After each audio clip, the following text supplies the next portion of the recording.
Aujourd'hui, aucune nation n'est arrivée à faire un simulateur d'appontage réaliste. Ce n'est pas aujourd'hui encore possible. Pourquoi? Parce qu'il y a des mouvements de vent tourbillonnaire essentiellement qu'on ne peut pas reproduire, on ne peut pas modéliser ni mettre en équation. Les jeunes pilotes qui arrivent ont une dispersion de pilotage beaucoup plus importante que les plus anciens, et on va les emmener au travers des 100 séances d'ASSP que l'on doit faire à un jeune pilote pour l'amener à avoir une précision qui est la précision requise, en fait, qui est cette zone d'impact autour de l'endroit idéal.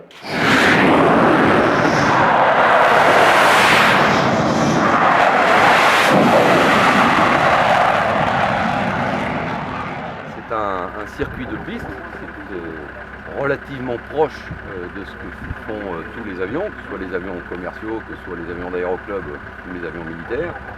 La différence, elle est dans le niveau de précision des paramètres de vol et surtout le niveau de précision des tenues de descente, de façon à ne pas avoir un taux de descente trop fort, c'est-à-dire que les impacts, les limitations mécaniques et du porte-avions et de l'avion soient respectés. L'équipement est assez simple, hein, c'est un dispositif lumineux qui permet au pilote de savoir s'il est sur la bonne pente de descente, sur la bonne trajectoire de descente. Donc notre rôle à nous, c'est de leur demander, leur exiger d'être le plus précis possible, pour devenir le plus à l'aise possible, et qu'à bord du porte-avions, toute cette procédure de ramassage, d'appontage, se passe de mieux du mieux.